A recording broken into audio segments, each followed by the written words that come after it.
Hey church, it's Karen Pack here, getting a chance to say Happy New Year since I haven't seen most of you since the New Year ticked over.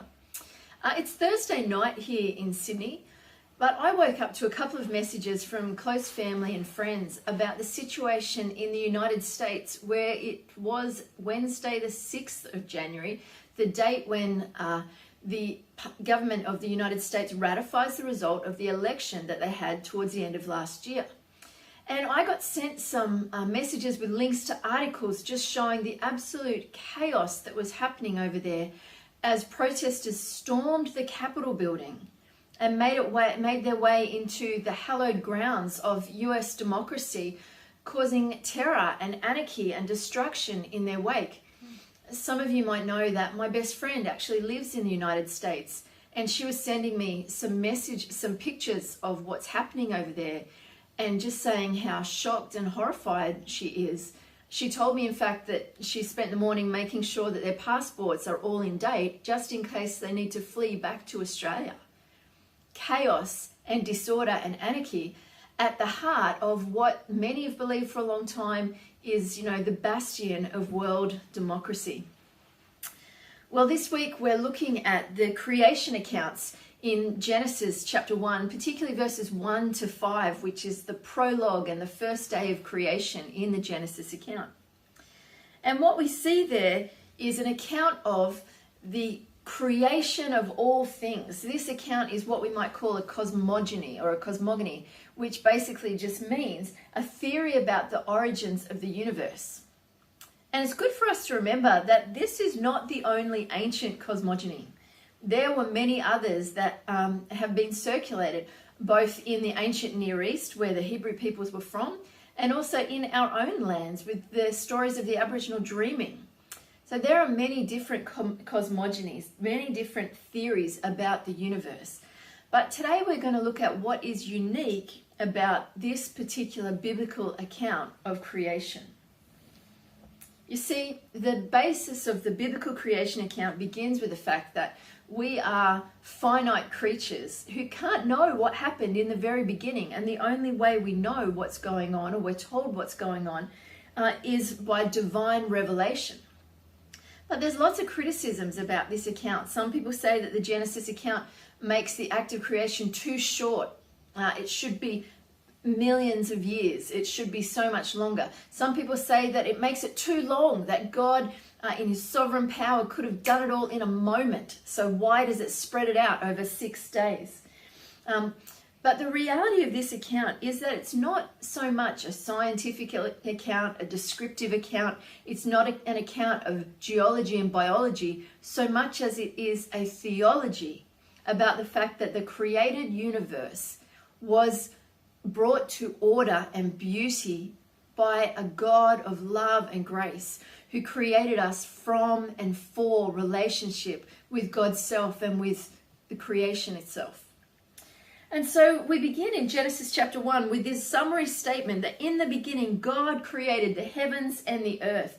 And that little statement, the heavens and the earth, it's a phrase in itself that means all the created things, everything that exists in the universe was created by God. It's a statement that creation is the act of one God. Now that's really significant because we mentioned that there are many other cosmogonies that are out there, and there were other cosmogonies that the Hebrew people would have been aware of at the time that this account first started to get recorded. There were Babylonian accounts, there were Canaanite accounts, there were Egyptian accounts. And what's significant about those accounts is firstly that most of the creation accounts in the ancient world actually attribute creation to war or conflict between the gods, several gods or many gods.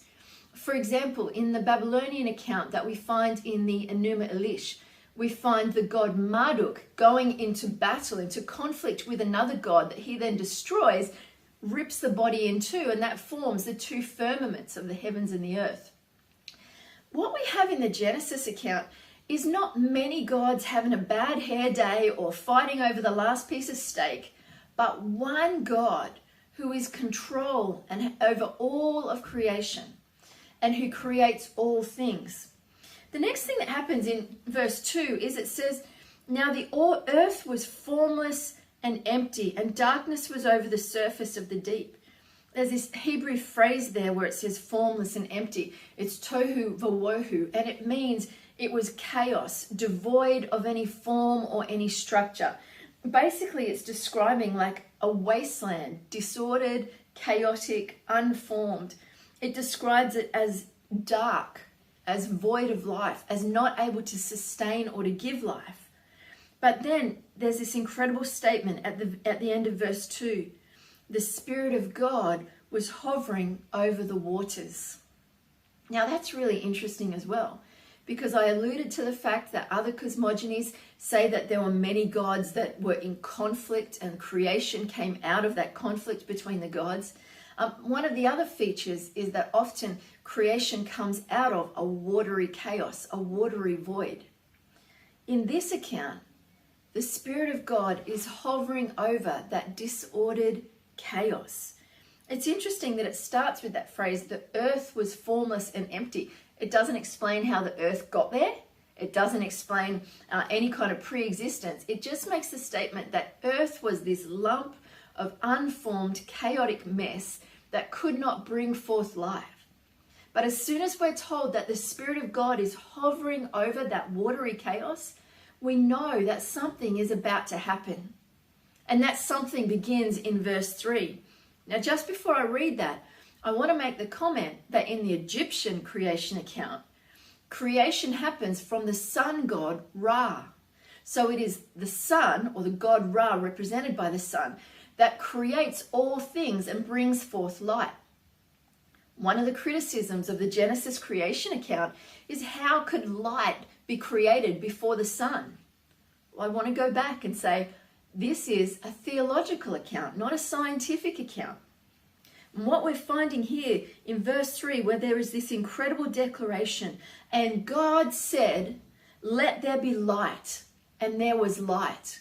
What we're being told is that life doesn't come from the sun, but from the one God who is the creator of all things.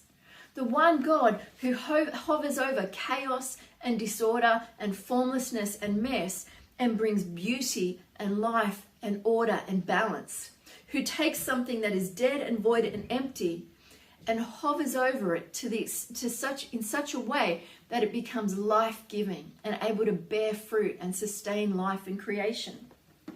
So here in verse 3, God says, let there be light, and there was light. It's not from Ra, it's not from the sun itself, but all life comes from God. That's what we're being told in this story. There's an absence of chaos, there's an absence of conflict. There is one God bringing order and peace and grace. It says, God called the light day, and the darkness he called night. And there was evening and there was morning, the first day. So there's a movement that's happening here as God creates light. And then it's interesting, it says there was evening and then there was morning. Again, there's a movement and an order. There's a structure that's beginning to happen in this world that was void and formless and empty, that's moving into this life-giving, beautifully structured place. There's an absence of conflict and struggle, and there's creation by divine command.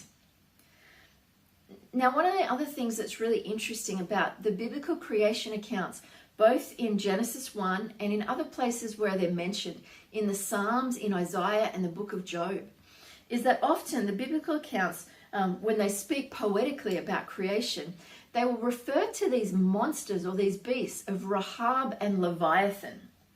Now, these were kind of monsters that it was believed in the ancient Near East were involved in the creation of the world. And they were monsters that caused chaos and disharmony and war and conflict. Rahab literally means the proud one, the arrogant one.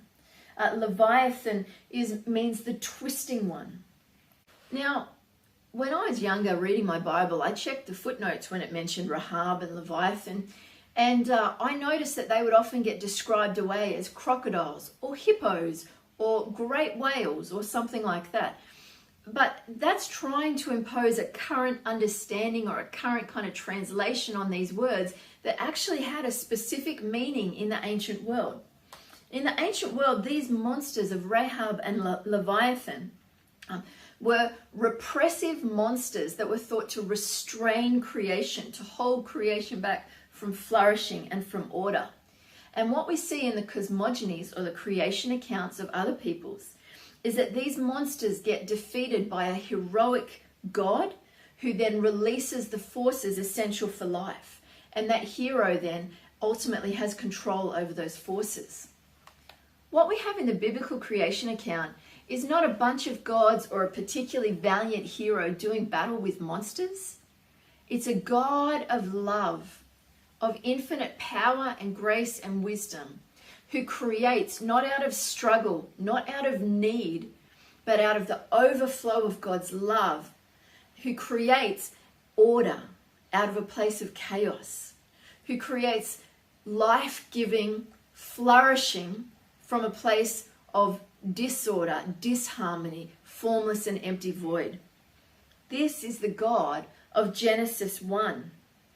Throughout the Bible, Yahweh, the God of the Hebrew people, is seen to battle and to defeat this Rahab Leviathan sea monster.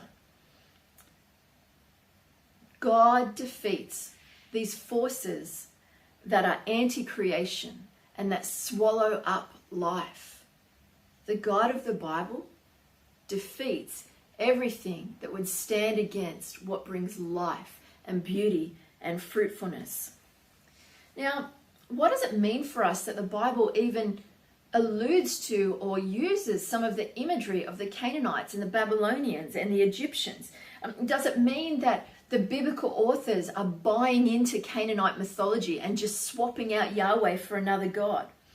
Well, no, I don't think that it means that. I think what we have here is not borrowed theology, but borrowed imagery, borrowed metaphor. The creation account of Genesis is using language that the people of the time would understand to speak a new and revolutionary reality. That creation doesn't come from conflict. That we are not subject to a world that could fall back into chaos and disorder at any time. But in fact, we are the creation of a God of order who hovers over the chaos to bring peace and life, unity and balance, to release fruitfulness where there's emptiness and a void.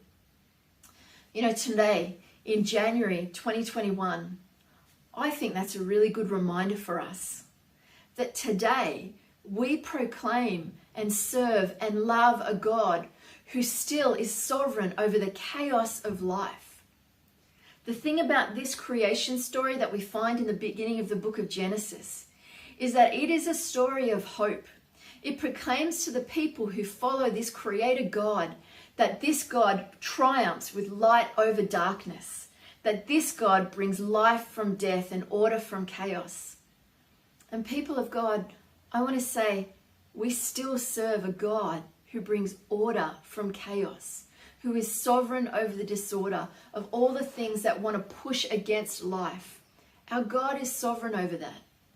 And whatever chaos or disorder or fear you might be experiencing in your life today, I want to tell you that the God of creation continues to hover over your life today.